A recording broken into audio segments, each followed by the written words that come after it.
Okay, हम बात कर रहे थे, पीछे हमने बात की थी। देखें जरा, अ,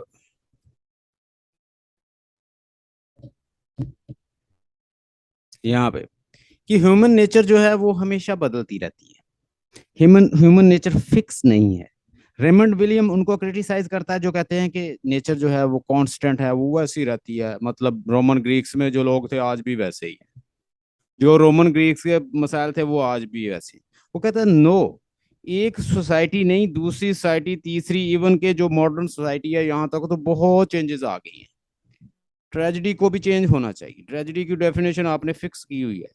इंसान, लिटरेचर बेसिकली रिफ्लेक्शन होता है ना लोगों का, लोगों के बिहेवियर का, लोगों का, इंसानों का। तो जब इंसान ही बदल गए हैं, उनके रवैये बदल गए हैं, उनके way of dealing with life बदल गया है, वो लाइफ को परसीव और तरह से कर रहे हैं, तो there are some difference, there are some changes, there are changes in human nature, and it is evolving, changing and modifying with the passage of time.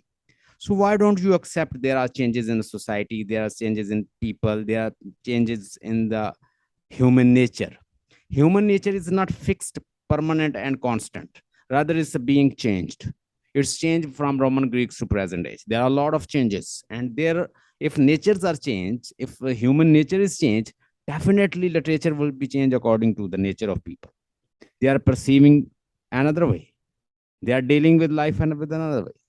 That time, Roman Greeks, god, gods and fate was responsible of tragedy. No social society is responsible for the changes, for tragedy. तो आजकल कुछ और है म्यार लोगों का।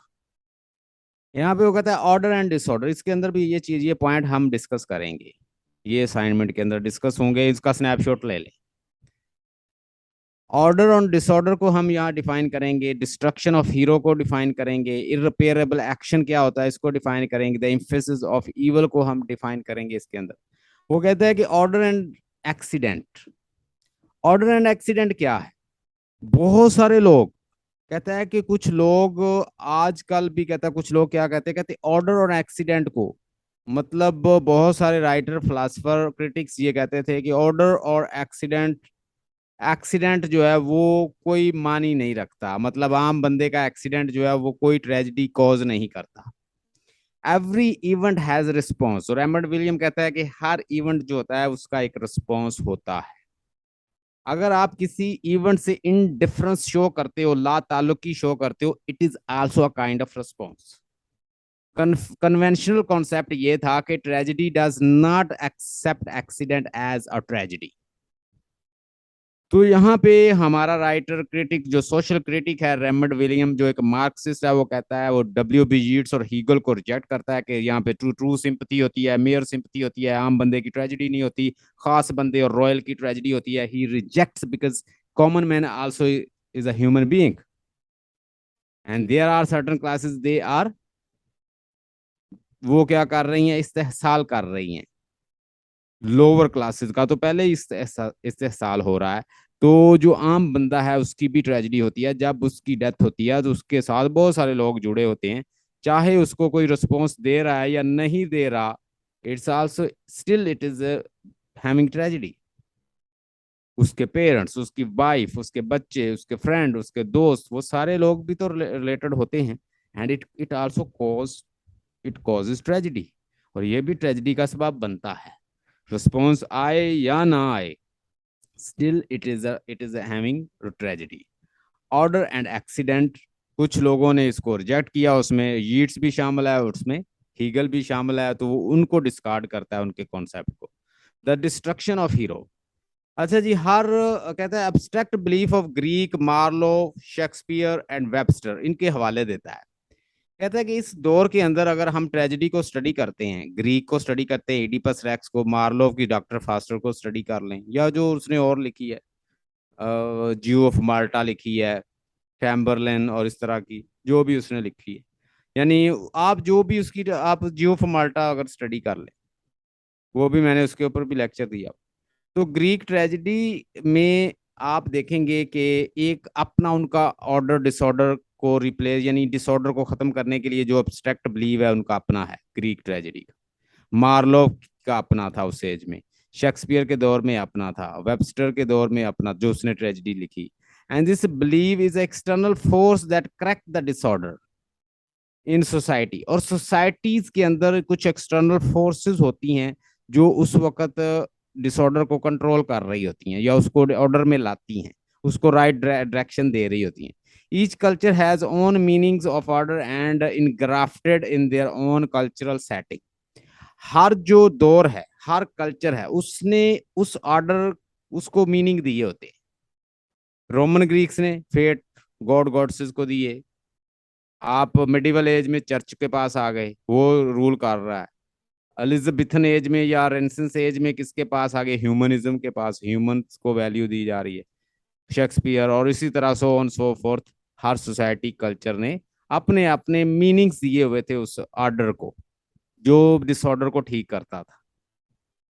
उसके बाद each culture has own meanings of order and ingrafted their own cultural setting उसने दी थी। और फिर यहाँ पे वो ये भी डिफाइन करता है कि डिस्ट्रक्शन ऑफ हीरो जो है ना, कुछ ट्रेजेडी के अंदर जी हीरो मरेगा, हीरो की डेथ होगी तो वो फिर ही कुछ रिस्पॉन्स आएगा, लोग पिटी फियर क्रिएट करेंगे। और लेकिन कहता है कि ये जरूरी नहीं है कि आप हीरो को मारो तो तभी ट्रेजेडी होगी। बहुत सारी ट्रेजेडीज ऐसी लिखी गई हैं कि जिसमें हीरो की डेथ नहीं होती, स्टिल इट इज ट्रेजेडी। तो डिस्ट्रक्शन ऑफ हीरो भी जरूरी नहीं है कि हीरो को आप डिस्ट्रॉय कर दोगे तो सारों को मार दोगे उसके बाद ट्रेजेडी होगी। जो इवेंट, जो वो चीजों को सफर कर रहा है, जो प्रॉब्लम्स आ रही हैं, वो भी तो ट्रेजेडी का कॉज बनती है। वो हर इवेंट जो है वो उसके लिए क्या बनता है, वो भी ट्रेजिक होता है।